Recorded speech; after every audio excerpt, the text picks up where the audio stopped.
Hello, everybody, and welcome to Atheist Sunday School, your one-stop shop for everything Atheist Sunday and School. I am your supreme overlord, Ruben. And I am the Duke of Nothing, Lawrence. And Wow, today... I like your title. Today we have a special guest. The man, the myth, the legend, Aron. Hey. I hope you don't take myth as derogatory. No, I'm in with good company. All right. Well, do you have any announcements to go before we get the 100-point show on the road? I don't think I do, actually. Wow. All right. Well, Yeah. announcements suck anyway. Yeah. So Agreed. Let's get on that. The only thing I have to say is... Oh, damn it, Lawrence. I put it up already. What? The 100-point show. Now I got to take it down. Great. Okay. All right, Well, now it's down. Go ahead. All right. Well, one thing is that obviously we are still making our way to $666 so we can summon a demon. Yep. Yep. And it's totally gonna work. Yes, it will. 100%. The It only grimoires works. guarantee it. Well, if it's written down in a 15th century Italian grimoire, of course it must be true. It's gotta work. It's gotta work. So You have that's much still faith. going on. Yeah. But other than that, yeah, I guess we can just jump into the 100-point show. All right. Well, why Back, don't you here it start is. us off with the 100 points question? All right. My 100-point show question for today is, what unit did I invent to measure cringe? Oh, thanks. Oh, yes, the egghead units. Close. You're so close. They were 4 egghead, and They're you like were- Scovilles.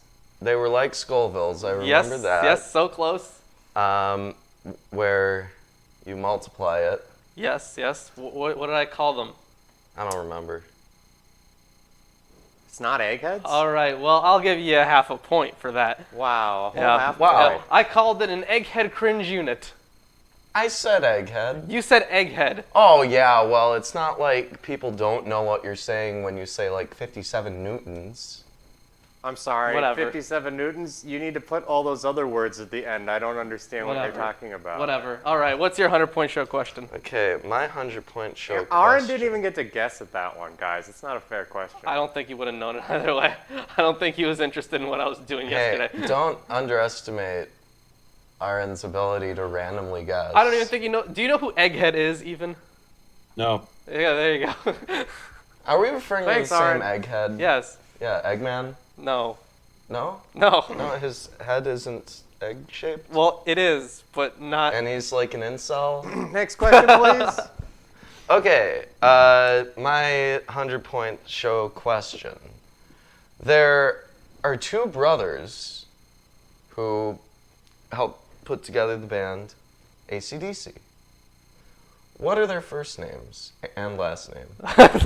Oh, thanks. Good One stutter. of them is probably named Angus, Okay. and then I don't know. Wow. What about you, Aron? You know the AC/DC names?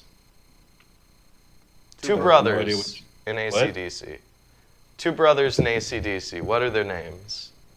Angus and Malcolm. That's right. Aron got it. 100 points for you. See, I knew one was Angus because it had to be. Yeah. So, Aron, do you have a 100-point show question? It's just a trivia question. You can just ask anything. Anything. No. Wow. Well, shit. Do we Shit. split that? I'm saying that I got 99 points and you got 1. I'll take the 1. Woo!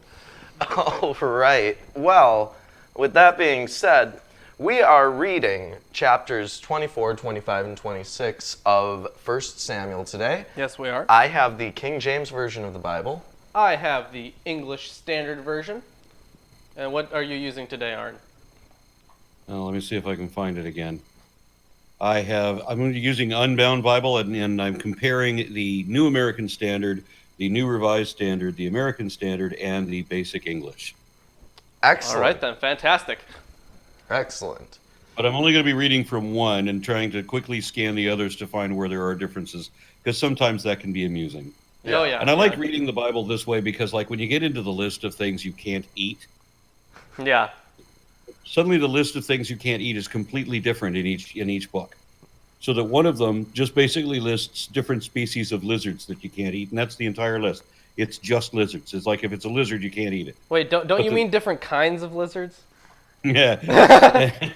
Why aren't they all the lizard kind? But then in another book, they will replace certain lizards with a crocodile or a ferret or something like that. So you're like, it's so random in how they do this mix. I'm like, how could anybody even pretend? And I know that this is all just pretend, but how could anybody pretend that the ultimate authority in the universe got into the heads of weirdos to make them write these contradictory passages that don't make any sense? Yeah, you know what the really weird thing is? I know people who keep kosher, and they'll like keep separate dishwashers for meat and dairy products. And it's like, first of all, that's not even what's written in the book. I don't remember dishwasher being anywhere in there. Well, no, you don't want the same plate that touched beef to touch cheese, because that's like cooking a goat in its mother's milk. But it's not. Yeah, well, according to the Jewish authorities, whoever they are, it is. But anyways, let's get going. I'll start here with chapter 24. So far, Saul is going mad with power and jealousy and has been pursuing David. Yeah, because David is about to take over, and Saul is very threatened by that. And Yes. also Saul died, but then inexplicably is still here Yeah. and kicking. With Yeah. He didn't even get resurrected. It's just like he's here again.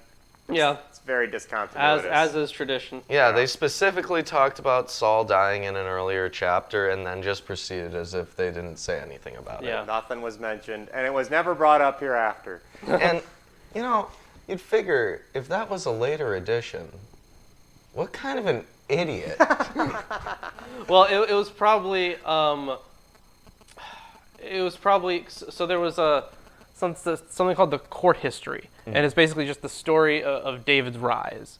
And if you initially have a court history that was used as part of that was then used for a part of these books, then you could initially have a narrative that doesn't have Saul die, or that only has him die once. Well, you could have an apologetic presentation, too. I could see, I've never heard a Christian say anything about Saul's story, but I think you could probably say, well, that was saying his symbolic death, that Saul as the good king has died. Oh, yeah. Thanks. Right? Because Classic Venom Fang X. because he goes Spiritual nuts death. after that. It's a spiritual death. Yeah. But Oh, you mean like prophetic language? oh yeah, just like that. And No, I loved seeing Josh Bowen on your show, by the way, from Digital Hammurabi. He's a fucking great guy. He helped Yeah, me I was translate really some impressed stuff. with him. I want to see him present at conferences and such. Yeah, he's fantastic. He's been on this show before, and he helped me translate some stuff yesterday, which was really cool. Yeah, it was some Hebrew. that's cool. Yeah. All right, so So without further ado, let me get started here. And it came to pass, when Saul was returned from following the Philistines, that it was told him, saying, Behold! behold! Aron? You gotta shout, behold! Every time we behold. You said 1 Samuel 26, right? That's for you. 24 is where we're starting. 26 is the final one we're covering in the show today. We're Okay, doing 24. 24 through 26. Yeah, so, All right. Yeah, so he's reading 24, I'm reading 25, then you'll be reading 26. Okay. Yeah. So, behold, David is in the wilderness of En-gedi. Then Saul took 3,000 chosen men out of all Israel and went to seek David and his men upon the rocks of the wild goats. If you remember from last time, David had what was it, a little over 100 people who... Somewhere around there, yeah. Not the rocks of the wild goats. Yeah.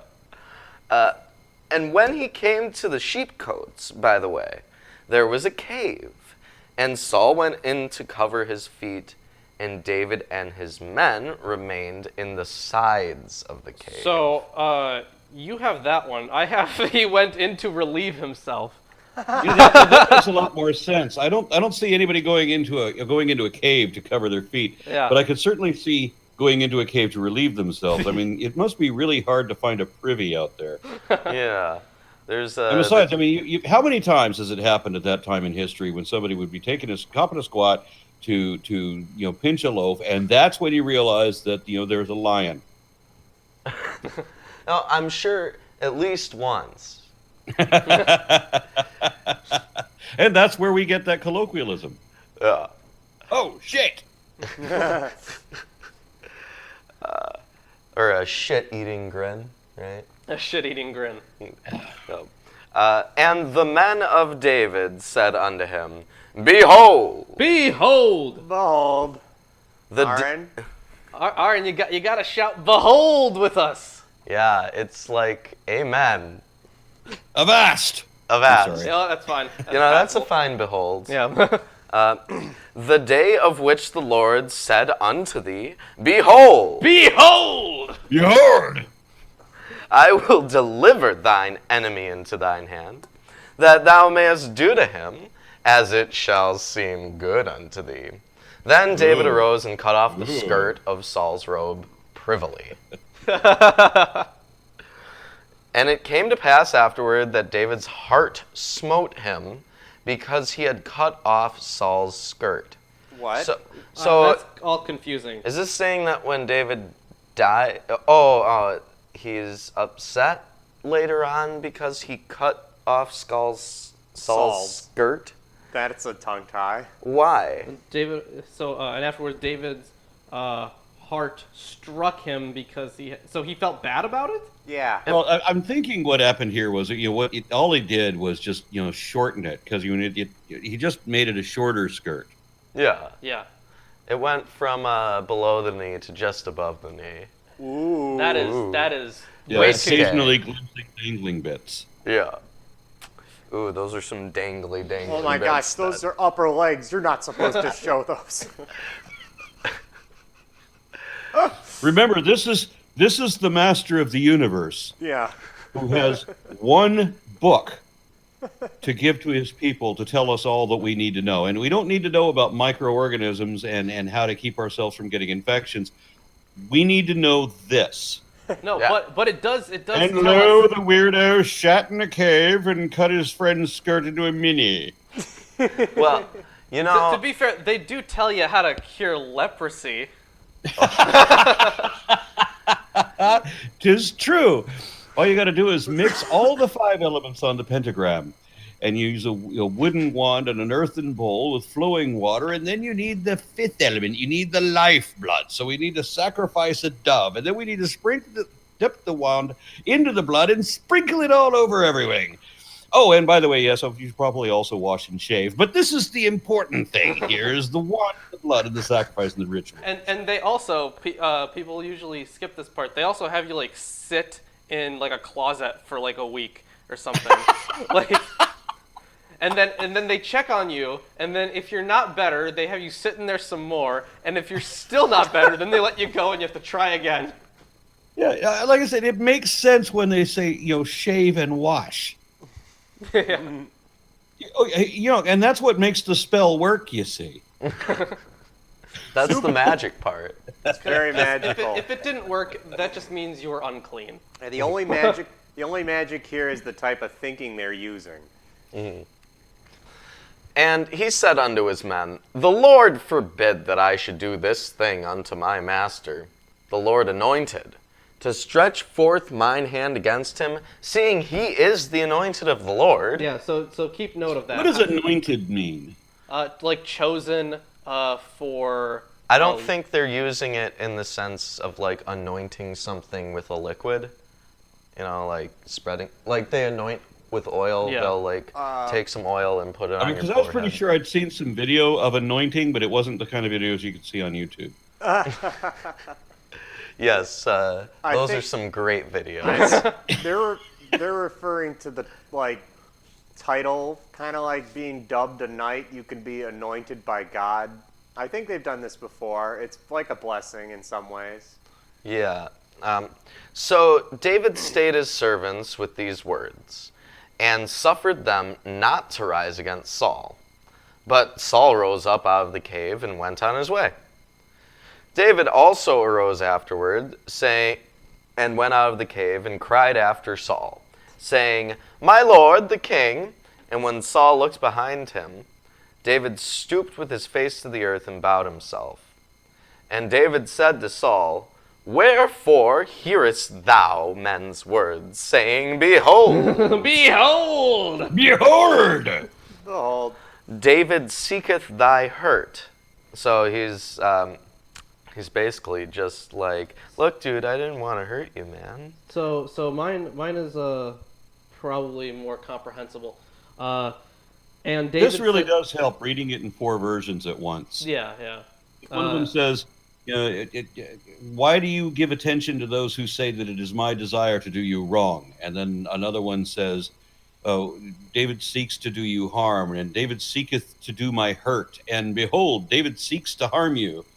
Yeah. These, I mean, there's no such thing as a perfect translation, but some of them are usually way off. Like we were going over, I think it was emerods and something else, but I know I think the King James had emerods, but in later, For hemorrhoids? yeah, in later traditions that was taken as hemorrhoids. But the weird thing is that someone was given golden hemorrhoids, and I'm like, how is that a thing? Like, Oh what yeah, the they fuck got is an emerald? What should golden emerods. Yeah, they got golden emerods. It's like, well, that doesn't make sense if it's a hemorrhoid. Why would that be a thing you think of? well, they also have had blatant disagreements where at one point we noticed it was a knot, and in other books it didn't include that. There were 2 versions that had a definite negative and 2 versions that had a definite positive for what was occurring. Yeah, that was Yeah, back they in were like, talking Deuteronomy. about Reuben, right? The tribe of Reuben, I think. Yeah. Yeah. It was And I annoying. want as to do hell. another interpretation, just like the half-assed interpretation, where instead of saying, why do you give attention to those who say that it is my desire to do you wrong? Just shorten it up. Just like, the fuck, man. Yeah. All right. Behold. Behold! Lots of beholds in this chapter. There are a lot of beholds. This know, day. People were suggesting that we make the behold thing a drinking game, and I would fucking die. We would all die Yeah, if the behold game was a drinking game. I mean, we tried the Lord and God one as a drinking game. We did try that for our 2,000 subscriber special. And- That one Chris's stomach didn't agree with it. No, did not. Yeah. I'm still opposed to drinking that much and then agreeing to drink more afterwards. Yeah. Seeing how little progress you make on this, or how slowly you read, I'm wondering how long has this been going on? You're only up to here so far. A year. I mean, it happens. Yeah, a little over a year. All right. This day thine eyes have seen how that the Lord had delivered thee today into mine hand in the cave. And some bade me kill thee, but mine eye spared thee. And I said, I will not put forth mine hand against my Lord, for he is the Lord's anointed. So let's just take a notice of how much he is calling him the anointed one, because like Jesus was the anointed one too. Right. So it's this is kind of foreshadowing, because he's always saying, "Oh, you're the anointed one. You're the chosen leader." But then David becomes the chosen leader later. Well, I'd also like to point out that none of Samuel's predictions have come true yet about the king of Israel. Okay. Moreover, my father, see, yea, see the skirt of thy robe in my hand. For in that I cut off the skirt of thy robe, and killed thee not, know thou and see that there is neither evil nor transgression in mine hand, and I have not sinned against thee. Yet thou huntest my soul to take it. The Lord judge between me and thee, and the Lord avenge me of thee, but mine hand shall not be upon thee. So this really all seems like a way for David to kind of be the one to say, well, I could kill you easily, but I'm choosing not to because I'm so wonderful. Being the bigger man. Well, he's choosing not to because... Yeah, and how many times have we experienced that exact feeling? Just tell someone, hey, I could kill you right now. No, yeah, that happens. I get that. Yeah. Because I like you alive. I had a dream where someone challenged me to a fight, and I was very excited for the fight, but then I woke up. Wow. I was like, I wanted to know how that would end. We all know how that would end. I'd probably win. In your dreams. As saith the proverb of the ancients, whoever these ancients are, we don't know, because presumably they have reference to everyone who's lived at this point in their oral history. Well, it's probably somewhere in either, maybe, I'm not sure when Proverbs was written, but they could be referring to some of the Psalms. But we'll see what they quote. They quote, "Wickedness proceedeth from the wicked, but mine hand shall not be upon thee." Okay, so I'm not sure if that's from Proverbs or if it's from one of the Psalms. But by this point, some of the Psalms were already written. Mm-hmm. It did go through like a bunch of redactional periods and stuff. Some stuff was added later. Like some of the really old stuff is really cool because you have Yahweh talking to a council of gods. So well, it's we'll like, get there. Yeah, we'll get there. But it clearly shows that it was initially polytheistic, then it became henotheistic, and then it became monotheistic. Yeah. Yeah. After whom is the king of Israel to come out? After whom dost thou pursue? After a dead dog, after a flea. The Lord therefore be judge, and to judge between me and thee, and to see and plead my cause, and deliver me out of thy hand. And it came to pass, when David had made an end of speaking these words unto Saul, that Saul said, "Is this thy voice, my son David?" And Saul lifted up his voice and wept. And he said to David, "Thou art more righteous than I, for thou hast rewarded me good, whereas I have rewarded thee evil. And thou hast showed this day how thou hast dealt well with me. Forasmuch when the Lord had delivered me into thine hand, thou killedst me not." That's my new favorite word of the day. Use it as many times as you can. For if a man find his enemy, will he let him go well away? Wherefore the Lord reward thee good, for that thou hast done unto me this day. And now, behold! Lord! Behold. I know well that thou shalt surely be king, and that the kingdom of Israel shall be established in thine hand. This is how monarchies work. Yeah, that's how monarchies work. It's like, you saved my life, I'm giving you the entire fucking kingdom. Congratulations. It's not that he saved his life. He just didn't bother. Yeah, He went, I was going to kill you, but so what? You're not worth cleaning my sword. So now he becomes king. The guy who's too bored to kill somebody. Yeah. Swear now, therefore, unto me, by the Lord, that thou wilt not cut off my seed after me, and that thou wilt not destroy my name out of my father's house. And David sware unto Saul. And Saul went home, but David and his men gat them up unto the hold. And that's the end of chapter 24. So when they're talking about their house, it's, the Davidic lineage, and it's... he doesn't want his genetic lineage to either be disrespected or destroyed. Yeah, Right. but as we know from all of history, that did happen eventually.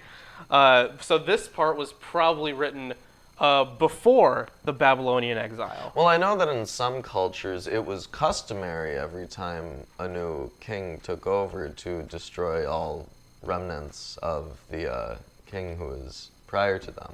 I mean, even if they were like direct descendants.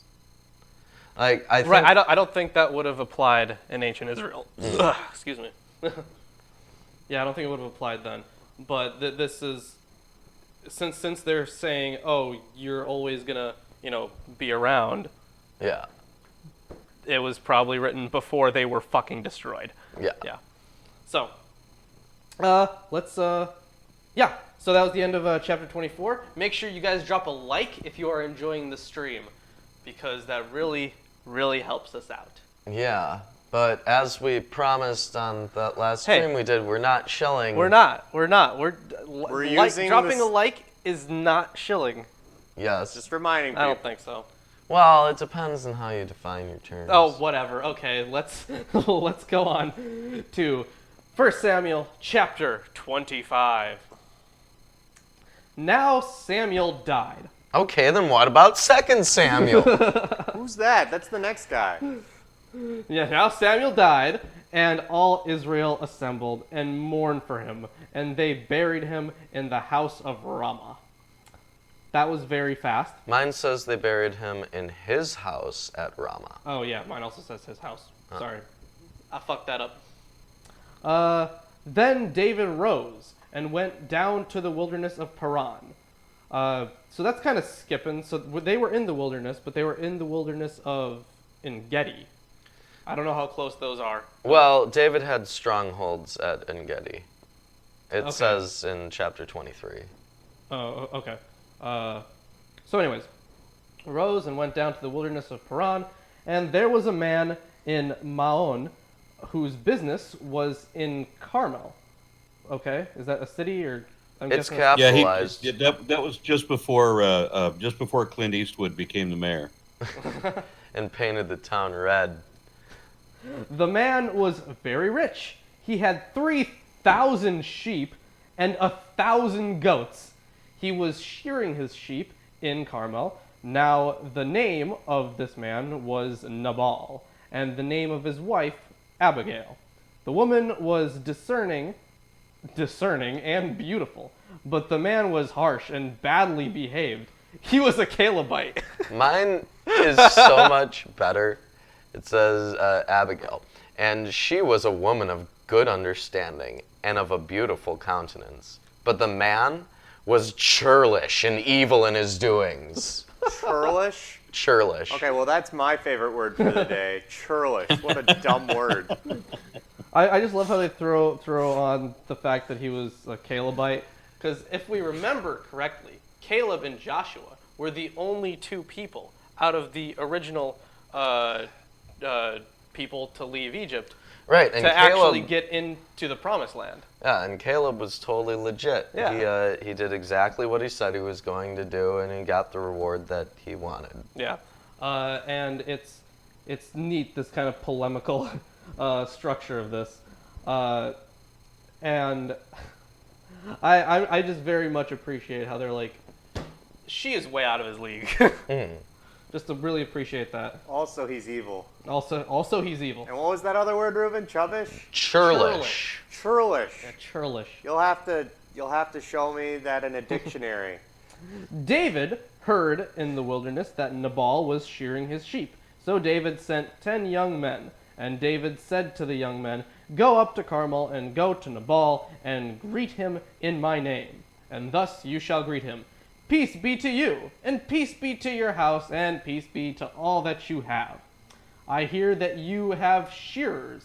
Now your shepherds have been with us, and we did not, and we did them no harm. And they missed nothing all the time. And they missed nothing all the time. Great job, guys. They missed nothing all the time they were in Carmel. Ask your young men, and they will tell you. Therefore, let my young men find favor in your eyes, for we come on a feast day. Please give whatever you have at hand to your servants and to What if you don't swing that way? and to your son David. Well, Wait. David has shown signs of homosexuality before With Jonathan.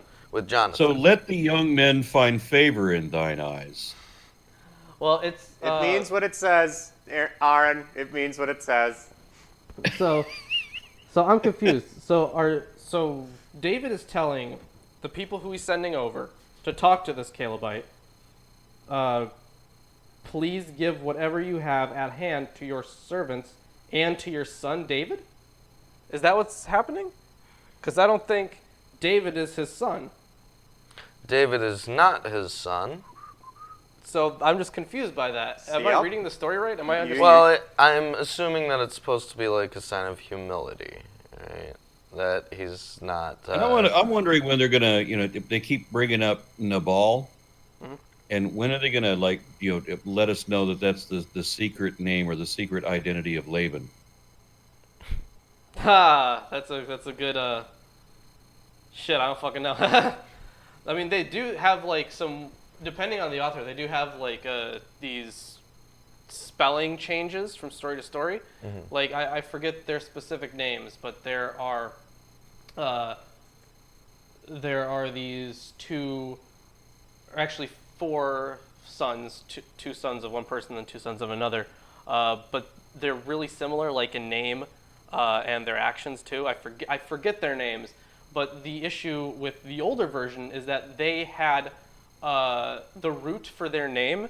It was what is it, theophonic, where they were named, like part of their name had an epithet of a god, and the god that their name was Baal. The root for Baal was in there. So I think it was like Jerubbaal was one of them. So they changed Jerubbaal to Shemesh or something else. Like they changed that specific thing because they didn't want that root in there. We've had that, I think, once. Oh, I don't think we've actually gotten there yet. I mean, it is really interesting. Well, we've had something where the ball was removed in one version. Well, I mean, and here's the weird thing. I mean, it's still called Israel, but although El had become a generic term for God, El was a specific god in Canaan. So like all the names were they did this thing where they kind of like Yahweh became identified with El eventually. Well, obviously. Yeah. So it's really interesting looking at early Israelite religion. Well, isn't it great how Yahweh gets identified with all of these other positive gods, right? But anything that they don't specifically like, which is represented by some specific god or worshippers of some specific god, like Baal, no, that's a demon now. That's not also God. Yeah. Now they're terrible, even though it was like totally okay to. They haven't even made a very significant individuation between that, even. Yeah, they didn't have to. It was just kind of.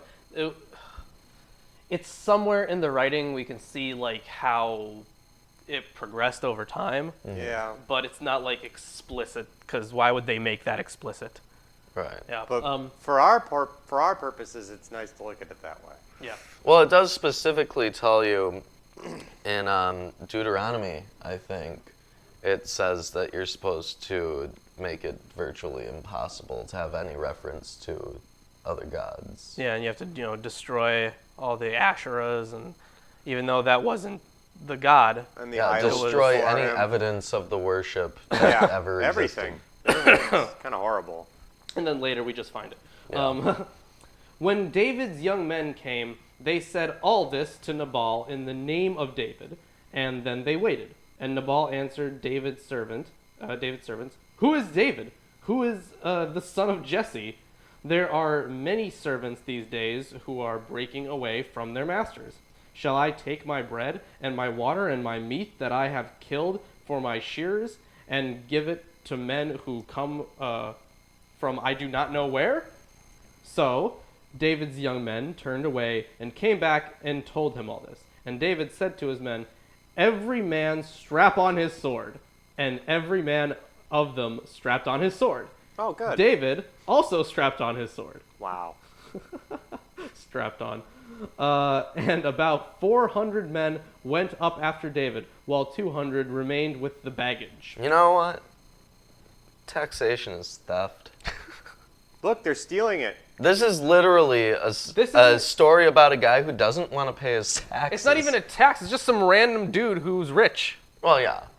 Well, no, there's this rich guy, and he won't pay his share of the things to David, who has just been named king by Saul, which actually means that Samuel's prophecy, if this is that, is coming true, because it said that he would take a tenth of the livestock.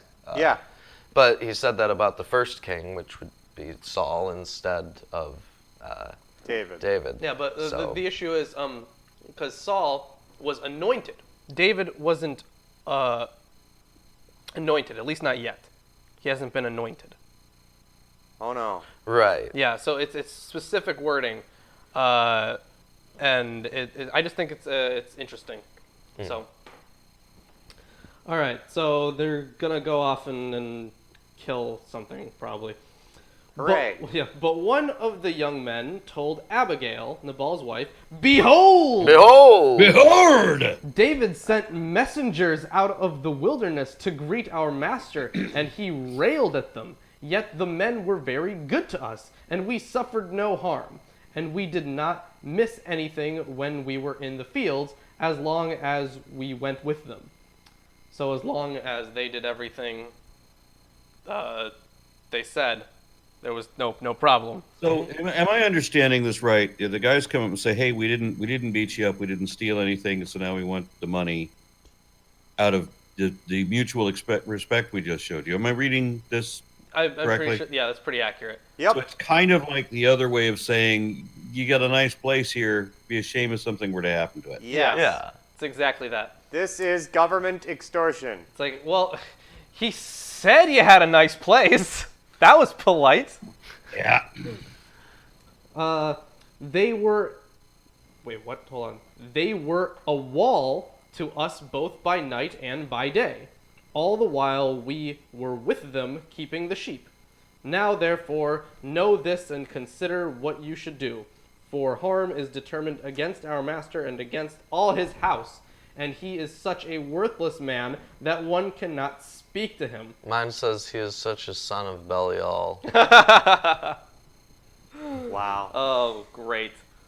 Then Abigail made haste and took 200 loaves and 2 skins of wine and 5 sheep already prepared and 5 seahs, which according to this was about 7 quarts of parched grain, and 100 clusters of raisins, Whoa. and 200 cakes of figs, and laid them on donkeys. And she said to her men, Mine says asses. okay, I like asses better. Yeah. And she said to her young men, "Go on before me. Behold, Behold! Behold! Oh. I come after you." But she did not tell her husband Nabal. And as she rode on the donkey and came down under cover Well, of mine the mountain... says she rode on her ass. Oh, this is all donkey. I like ass. Oh. Okay.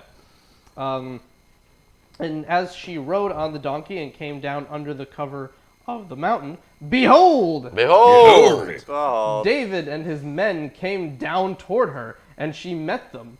Now David had said, "Surely in vain have I guarded all that this fellow has in the wilderness, so that nothing was missed of all that belonging to him.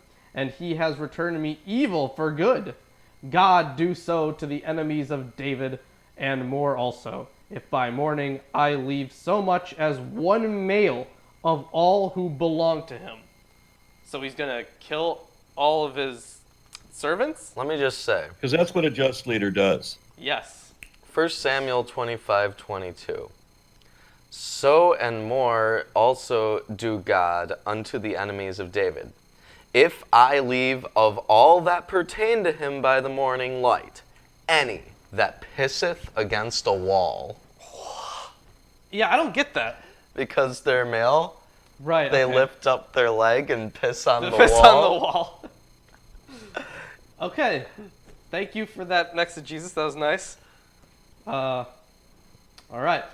So he's gonna kill every guy, and if he doesn't, he's gonna feel ashamed. Yeah, I'll be sad. Yeah. Well, let me get this straight. They tried to do a shakedown, and these guys were like, who's David? We never heard him before. And now they're like, well, we were nice to you. Give us money. No. And, it just seems reasonable. And Yeah. now David's like, nah, let's go kill them all. Good story, bro. Let's learn from that. All right. Hopefully David fails. When Abigail saw David, she hurried and got down from the donkey and fell before David on her face and bowed to the ground. She fell at his feet and said, "On me alone, my lord, be the guilt.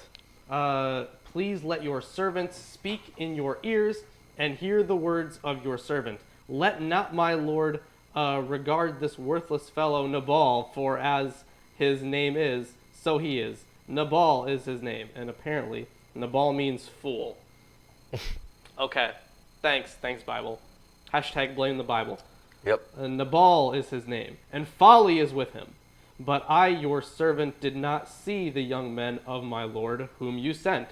Now then, my lord, as the Lord lives, and as your soul lives, because the Lord has restrained you from blood guilt, and from saving with your own hand, now let your enemies and those who seek to do evil to my lord be as Nabal. Now let this present that your servant has brought to my lord be given to the young men who follow my lord. So she's all down for this. She's all given everything away. She just wants no problems. Just take some stuff. Yeah. She's paying the protection money. Please forgive the trespass of your servant, for the Lord will certainly make my Lord a sure house, because my Lord is fighting the battles of the Lord. Lots of lords here. Lord. Yeah. You would have drank a lot. Yeah. That would have been so bad. Fighting the battles of the Lord, and evil shall not be found in you so long as you live. If men rise up to pursue you and to seek your life, the life of my Lord shall be bound in the bundle of the living in the care of the Lord your God. And the lives of your enemies he shall sling out as from the hollow of a sling. That's a nice callback. Yeah. Yeah, to David and Goliath. And when the Lord has done to my Lord according to all the good that he has spoken concerning you, and has appointed you prince over Israel, and I have a little thing here for prince, just means leader, apparently. Mine just says ruler. Ruler, okay, fair enough. Over Israel, my Lord shall have no cause of grief or pangs of conscience for having shed blood without cause, or for my Lord working salvation himself. And when the Lord has dealt well with my Lord, then remember your servant. So that was a very long speech by Abigail. Yeah, thanks, Abigail. Yeah, and It's a bunch of convoluted garbage. Basically, she's just like, please forgive him, he knows not what he does. Pretty much, yeah. Yeah, don't blame my Lord, because the Lord is his Lord, and Lord. Don't blame Abigail, blame the Bible. I will continue to do that. Yep, as we all should. And David said to Abigail, "Blessed be the Lord, the God of Israel, who sent you this day to me." I don't remember God sending her. I remember her servants telling her that the men of David are coming, and she's like, okay, I'm going to go intercept them. The Lord works in mysterious mysterious ways. You can't question the message of God. Yeah, you can't apparently. Blessed be your discretion, and blessed be to you, who have kept me this day from blood guilt and from working salvation with my own hand. So now he's like, oh, thank you for stopping me for doing this bad thing. Aw, man. For as surely as the Lord, the God of Israel lives, who has restrained me from hurting you, unless you had hurried and come to me, truly by morning there had not been left to Nabal so much as one male. Then Again, it says, any that pisseth against the wall. not even one. Not even one. Not even one. Is that just yours that says male? I don't know. Aron, do you have male or do you have pissing on the wall? I have not so much as one male, not so much as one male, not so much as one man-child, and not so much as one male living. Okay. Wow. So maybe this is just a King James thing. Wow. Pissing on the wall. You know, that's how I feel about the King James Bible. Do you wanna piss on it? translation. No, it is just piss on the wall. It's a piss poor translation. It really is. And the only argument that KJV only Christians have is it's better just cuz. Oh, Yeah. YOLO. That's the only thing that they have to say. Because it says a lot of these and thous, and that makes it sound really important. Well, so the way they view this is that just because some important people were doing some translating, and there were a lot of And them. they did it over and over again. Yeah, they were like, it must be better. And I'm like, no, the manuscripts they used were bad. That's why the translation is bad. Yeah. I'm not blaming the translators, I'm blaming the manuscripts. You know, I think it's fair to blame the translators too. I mean, they talk about fucking like giants and unicorns and shit. Well, and none of that was in any of the other versions. Well, sure, but that would have meant something else for them. Would it really? I think so, yeah. All of every instance A of weird the mythical creature? mythical creatures It's in showing his up. version and not Yeah, yours. every single time that happens, it just means something else. No Because way. it was written in like the 1600s. Yeah, they had stories about giants and unicorns and shit. Well, no, the and giants one is fucking everywhere. But the unicorns and the dragons, I think, are something else. I think dragons are dragons. That's They nice. just mean like fucking lizards or something. I don't fucking know. Well, probably newts. Newts. Yeah. Scary well, ass dragons right there. Well, in Europe, I was watching a History Channel thing about this. Ooh, wow. So take it with a grain of salt. It is History Channel. But they were talking about how newts will gather into logs that have burned. Okay. And that some people think that the dragon myth comes from seeing these burned logs around all these little lizards and making the logical leap that it was That the they lizards who burned them. burned the log. Well, shit, maybe. I have no idea. There's a... Well, who knows? It's all conjecture. Yeah. Now, where the fuck was I? Who knows? Or- It's all conjecture. Pissing on the wall. Right, Yes. pissing on the wall. Yeah, I got mails. Then David received from her hand what she had brought him, and he said to her, "Go up in peace to your house. See, I have obeyed your voice, and I have granted your petition." So he's very thankful that she stopped him from killing everybody. Yeah, granted your petition, granted your request, hearkened to thy voice and accepted thy person, and the other one is taken your offering with respect. That's very respectful. No longer gonna kill half the people you know. Talk about variance. And Abigail came to Nabal, and behold! Behold! Heard! He was holding a feast in the house, like the feast of a king, and Nabal's heart was merry within him, for he was very drunk. So she... Oh, we got a subscriber. I don't see who that is, but you're going to have to check this. Zenith 93. Zenith93, thank you for abandoning God. And Nabal's heart was merry within him, for he was very drunk. So she told him nothing at all until the morning light. In the morning, when the wine had gone out of Nabal, his wife told him these things, and his heart died within him, and he became as a stone.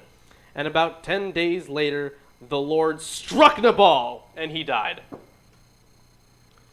So he felt pretty bad about it, or something. Yeah. And then God is like, 10 days of feeling bad, and then I'm gonna kill you.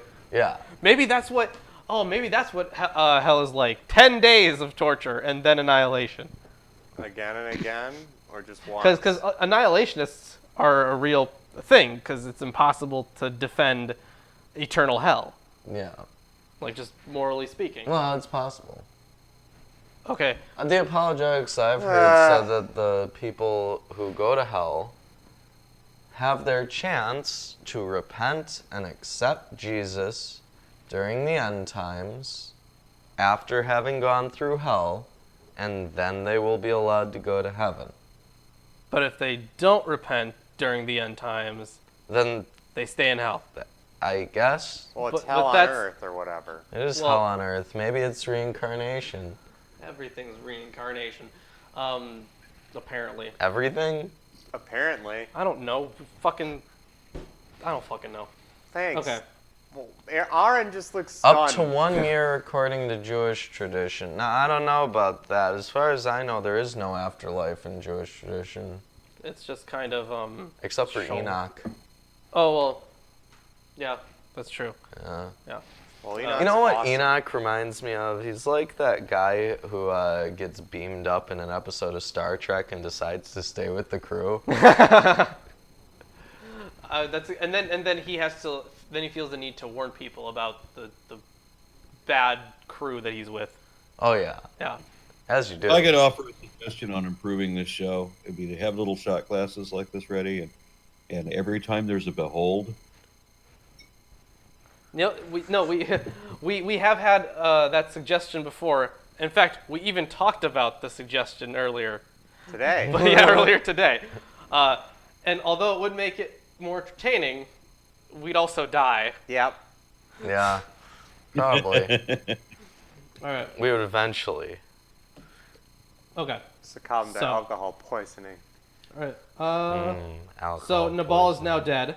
So Good times. when David heard that Nabal was dead, he said, "Blessed be the Lord who has avenged the insult I received at the hand of Nabal and has kept back his servant from wrongdoing."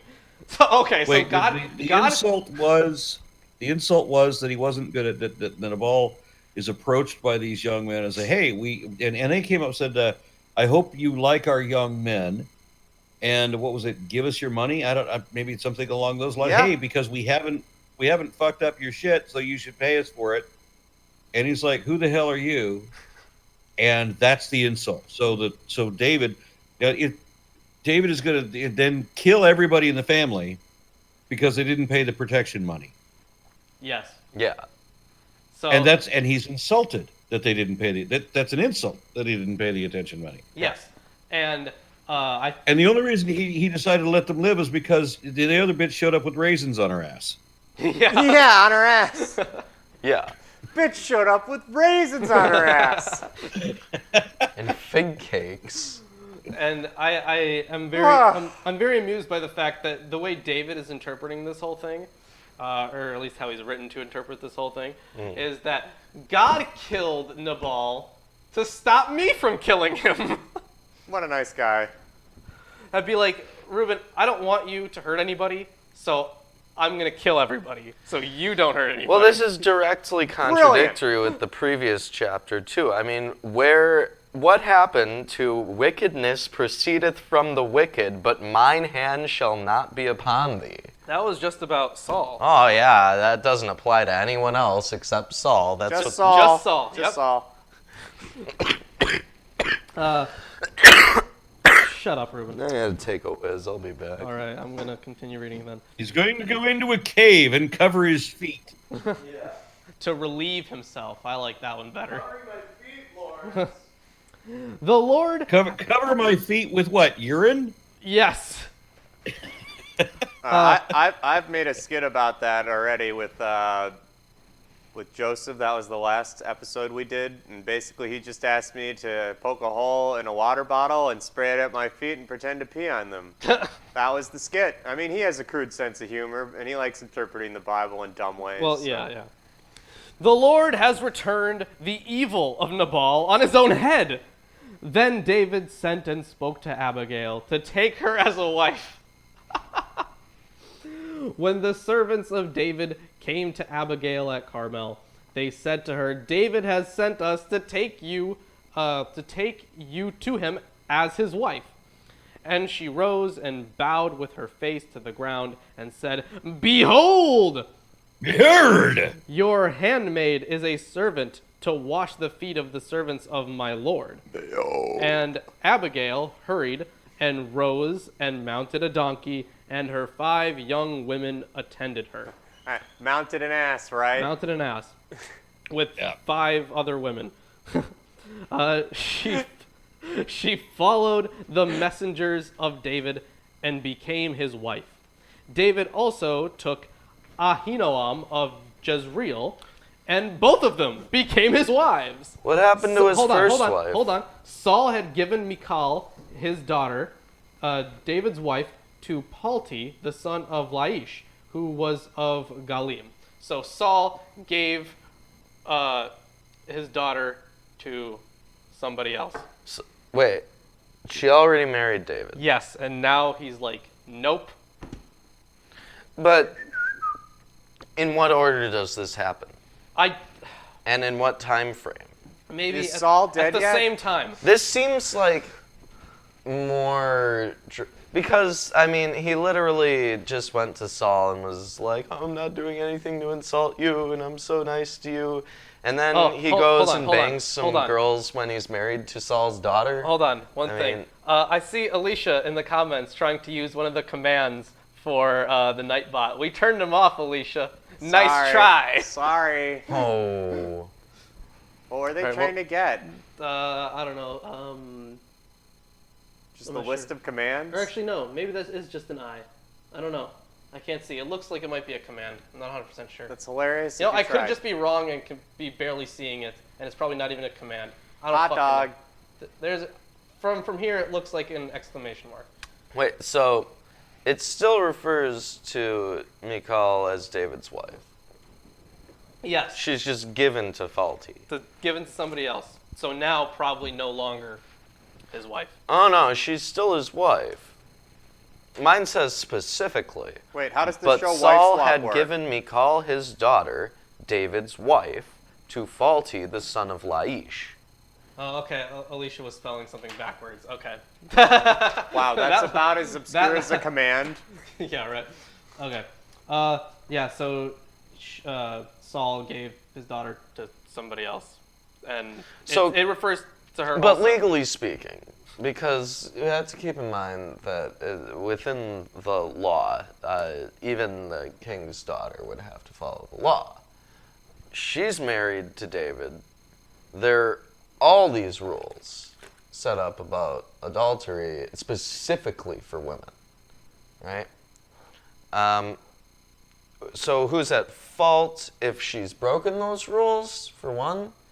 And if it's Saul, then wouldn't he be put to death? Yeah, that looks like a command. Totally possible. Except yeah. it's behold backwards. Yeah, doesn't it look like a command? It Yeah. does. I'm not sure. You would have to consult an Aronid priest. All right. So that was the end of chapter 25. Everybody, if you are enjoying the stream, please drop a like. It really helps us out. And, you know, all those other things like sharing and stuff. Yeah, I see 28 viewers. You should I see should 20 see 28, 28 likes. 29 even. Why not? Yeah. Yeah. All right. So on to chapter 26, and I believe that chapter 26 is to be read by the great and wonderful Aron Ra. Yeah. I'm sorry, I mean Aron Nelson. And the Ziphites came to Saul at Gibeah and said, Is not David waiting secretly near us on the hill of before the wasteland? Then Saul went down to the wasteland of Ziph, taking with him 3,000 of his best men, of the best men of Israel, to make search for David in the wasteland of Ziph. And Saul put up his tents on the hill of Hachlach, which is in front of the wasteland on the road. But David was in the wasteland, and he saw that Saul was coming after him. And so David sent out watchers and got word from them that Saul was certainly coming. And David got up and came to the place where Saul's tents were. And David had a view of the place where Saul was sleeping with Abner, the son of Ner, the captain of his army. And Saul was sleeping inside the ring of cots, and the tents of the people were all around him. So hold on. First of all, it sounded like you said ring of cocks. I heard cocks. Well, he is sleeping with Abner. Exactly. I was like, my translation says lay, and I'm like, that come on. Like, you're talking about lying with someone. Mm-hmm. It would be even better if it said that they knew each other. Let's see. So where Saul lay and Abner of Ner. No, he says lay with him, but there's the way the comma's in here. They're not sleeping together. Okay. Damn. And David said, did I skip something? Yeah, no. Then David said to Ahimelech, yes, the Hittite, and to Abishai, the son of Zeruiah, brother of Joab, who will go down with me to the tents of Saul? And Abishai said, I will go down with you. And David and Abishai came down to the army by night, and Saul was sleeping inside the ring of carts with his spear planted in the earth by his head. And Abner and the people were sleeping around him. Then Abishai said to David, God has given up your hater into your hands today. Now let me give him one blow through the earth with his spear, and there will be no need to give him a second. Ooh. And David said to Abishai, do not put him to death, for who without sin may put out his hand against the man on whom the Lord has put on the holy oil? Okay, and so David said, so by this the is living Lord, the Lord will send destruction on him. The natural day of his death will come, or he will go into the fight and come to his end. Never will my hand be stretched out against the man who marked with the holy oil, but take the spear which is by his head and the vessel of water, and let us go. So David took the spear and the vessel of water from Saul's head, and they got away without a man seeing them, or being conscious of their coming, or awakening. Aron. They were all sleeping, because of a deep sleep from the Lord had come unto them. Pause. All right. Pause. What? Pause. we got some commentary now. Yeah, so where yours talks about holy oil, that's the Lord's anointed in mine. I'm assuming it's anointed in yours, too. Yeah. And here, deep sleep is also from the Lord, just like Zeus. Just like Zeus. Zeus. Yeah. Yeah. Wow. Dreams. Deep sleep. Yeah. Yeah. Dreams come from Zeus. Interesting. So obviously, like, here's another time that David is sparing Saul's life, and they kind of just inadvertently run into Saul sleeping there.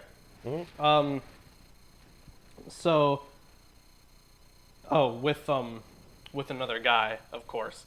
Ooh, gay. So. And his buddy is all like, let's fucking kill him, we got him. And again, he's kind of, retelling like, no, let's not, like, kill someone who's anointed. That's bad. Yeah. Gotta be mad at you. Yeah. And Even once though- again, what is anointed? How do you anoint someone?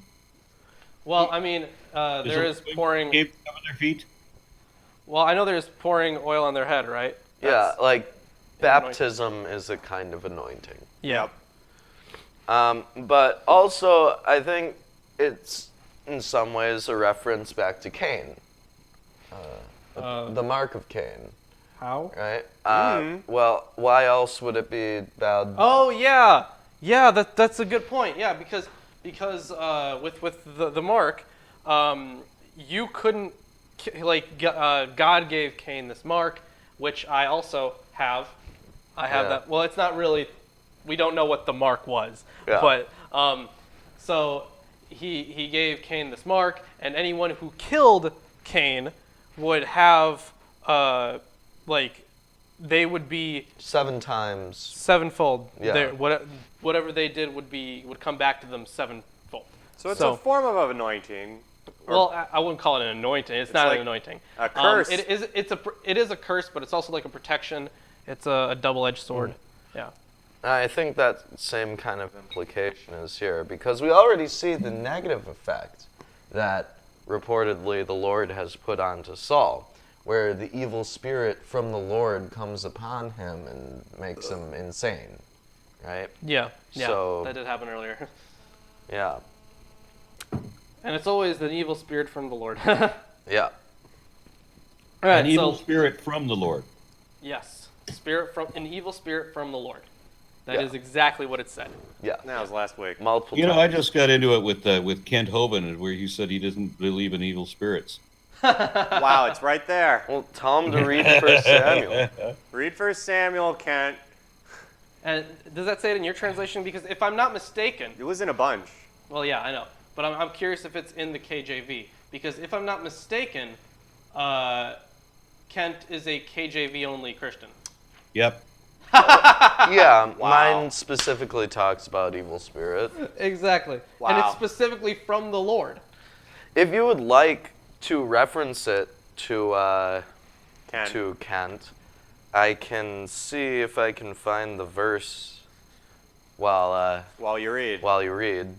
Yeah. So yeah, let's continue with chapter 26. I think you're on verse 13. Yes. Then David went over to the other side and took his place on the top of a mountain some distance away, with a great space between them. And crying out loud to the people and to Abner, son of Ner, David said, "Have you no answer to give, Abner?" Then Abner said, "Who is that crying out to the king?" And David said to Abner, "Are you not a man of war? Is there any other like you in Israel? Why then have you not kept watch over your lord the king? For one of the people came in to put your lord to death. What you have done is not good. By the living Lord, death is the right fate for you, because you have not kept watch over your lord, the man on whom the Lord has put the holy oil. Now see, where is the king's spear and the vessel of water which was by his head?" So he's just trying to teach him like a lesson. That's what it looks like. He's like, someone could have easily killed this guy, and you just kind of left him there. And this is actually kind of, I feel like this might be referenced later, at least in some way, because... Well, I've seen it in a movie, but instead of taking the spear, they put a horse's head next to him. Oh, yeah. Oh, yeah! This is like the mob. There is, I forget which chapter it is, or I think it's either in Luke or John, but when Jesus is like around, like he tells his some of his disciples to keep watch, and they fall asleep 3 times, and while they're sleeping, Jesus gets taken away. Mm-hmm. So I don't know, maybe it's kind of Yeah, maybe trope of yeah. incompetent guards. maybe they like use this story to build off that one. I I don't mean, know. I think they've done this many times where guards are just shit. Well, I mean, yeah. They've kept this Doesn't trope of somebody guards get suck. murdered with his own tent spike? Hold on, wait, what'd you say? What's he say? Doesn't somebody get murdered with their own tent spike? I don't know. Not in this story, but I mean, it just I can't remember which story it was in. But yeah, somebody sneaks into the camp and murders somebody with a tent spike. Oh, I think that was Yes. in Numbers actually. I think so, yeah. Yeah. When they what was it? The was it in Moab? I think. It was over a girl. Yeah. Yeah. Okay. Or It maybe was it was the girl who spiked the guy in the head. I think that was it, right? I don't know. The girl lied her way to start sleeping with him and then spiked him through the head. Oh shit, I don't even remember that one. I think. Oh, was- Landon says it was in Judges. It was in Judges. Are we talking about shit, I don't even fucking remember. There was so much shit going on in Judges. I remember pointing out that was something that no one ever talked about when when yeah. we went over it, but I don't remember you pointing that out, yeah. what but- it was. Yeah. We'll have to Yeah. we'll have to check that. Someday we'll rewatch all of the old Atheist Sunday Schools someday. and make a when we write recap. when we write our Bible commentary, Yeah. we'll Yeah. rewatch all of the Atheist Dude, Sunday you've just decided a nightmare for us in the future, didn't you? Oh yeah, no, definitely. We've talked about that before. Yeah. Yeah. No, that is a nightmare now. Okay. Oh, it Okay. did happen in okay, so happened in Judges. I don't remember where. But Judges is a 17, I crazy think. book. And Saul, conscious that the voice was David's, said, "Is that your voice, David, my son?" And David said, "It is my voice, O my lord king." And he said, "Why does my lord go armed against his servant? What have I done, or what evil is in me? Let my lord the king give ear now to the words of his servant. If it is the Lord who is moving you against me, let him take an offering. But if it is the child of men, may they be cursed before the Lord, for driving me out today and keeping me from my place in the heritage of the Lord, saying, 'Go, be the servant of other gods.' Then do not let my blood be drained out on the earth away from the face of the Lord, for the king of Israel has come out to take my life, like one going after birds in the mountains." Then Saul said, "I have done wrong. Come back to me, David, my son. I will do you no more wrong, because my life was dear to you truly. I have been foolish, and my error was very great." Then David said, "Psych!" I'm sorry. I couldn't. And then David said, "Here is the king's spear. Let one of the young men come over and get it.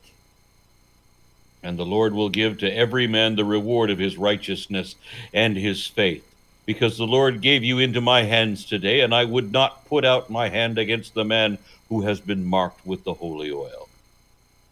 And so, as your life was dear to me today, may my life be dear to thee, dear to the Lord, and may he make me free from all my troubles." Then Saul said to David, "May a blessing be on you, David, my son. You will do great things, and without doubt you will overcome." Then David went on his way, and Saul went back to his place. So, That was about the most pointless fucking story I think I've ever read. Yeah. so it's very neat. I think it's neat. I think it's neat how so it was kind of weird for like a little bit there because so Saul is still the king, but he recognizes that David is going to be the next one, and once again he's sparing Saul.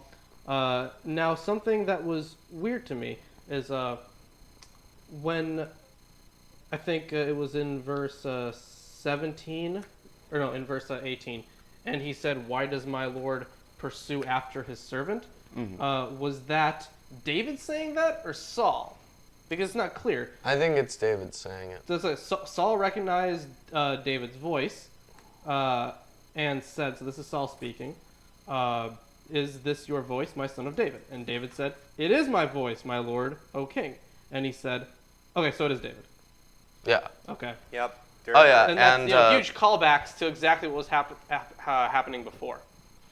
and with, like, what have I Aron, in 1 Samuel chapter 19 verse 9 it says, "And the evil spirit from the Lord was upon Saul." King Yeah. James version. Also- So if you want to rub that in, But I thought Saul was the good guy. until David came around. So yeah, Saul was the good guy until David came around, and then Saul started trying to kill David twice. He tries to kill David twice, And then later, David spares Saul's life twice.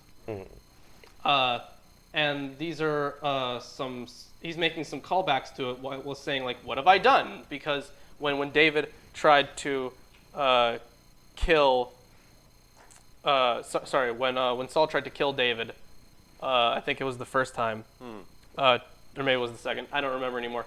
Well, one of those times, he's like, what have I done that, this guy wants to kill me? So he's kind of making that callback.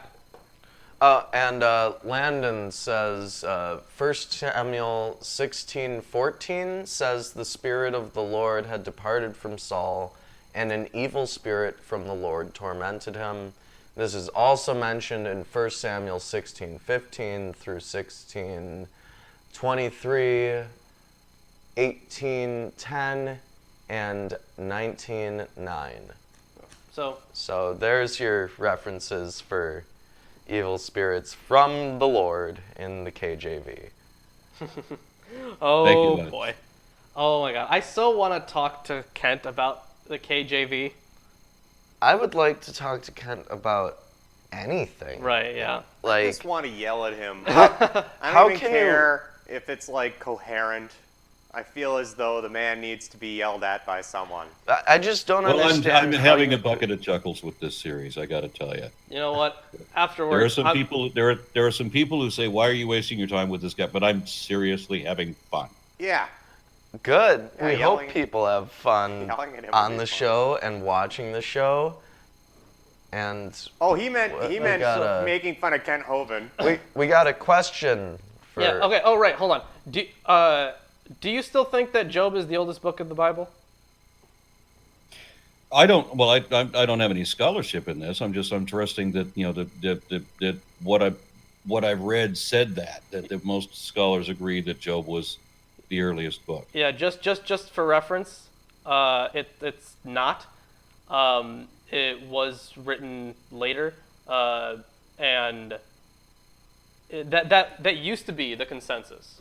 Like a good amount of years ago, that was kind of like a fairly old scholarship. It's been overturned, but yeah. I mean, if you're interested in looking more into that, it's just not the oldest book. Okay, well that isn't a good enough answer. No, I understand. I understand that, but just someone was wondering if you still thought it was. Okay.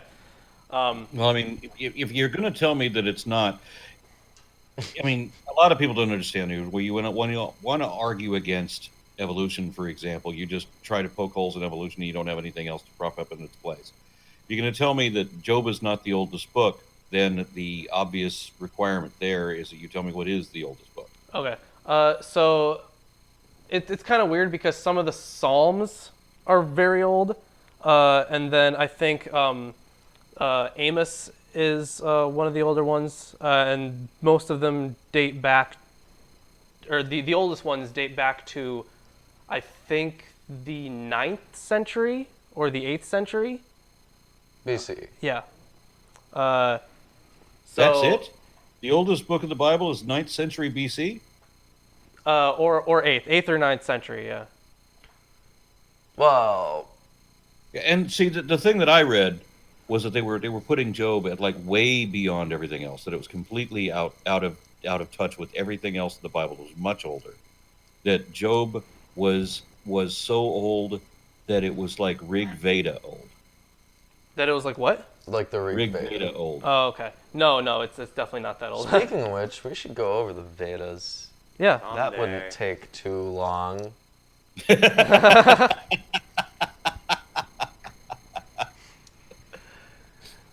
I can. After the show, I'll just send you some stuff on it. All right. Yeah. But that was chapter 26, and that is the end of today's show. I thought the oldest book was parts of Deuteronomy. No. That was it is really weird because some of the stuff was written around the time of the Assyrians, but then most of it was written either a little bit before, during, or shortly after the time of the Persians, around the Babylonian exile. So it would have been parts of Deuteronomy through the Deuteronomistic history, which would be Joshua, fucking 1st and 2nd Samuel, 1st and 2nd Kings, and Judges. So that was the Deuteronomistic history, and along with Deuteronomy,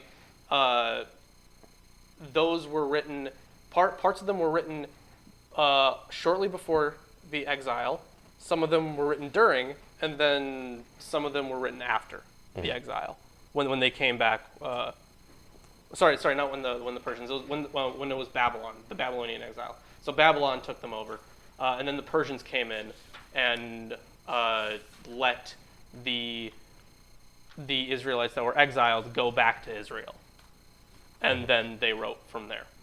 So it's a really long, complicated history, and it's hard to dissect which verses come from which period sometimes. Yeah, it's a very long evolution. That's what my book is about, basically. How it all changed over time. Yeah. So, yep, that was chapters 24 through 26 of 1 Samuel.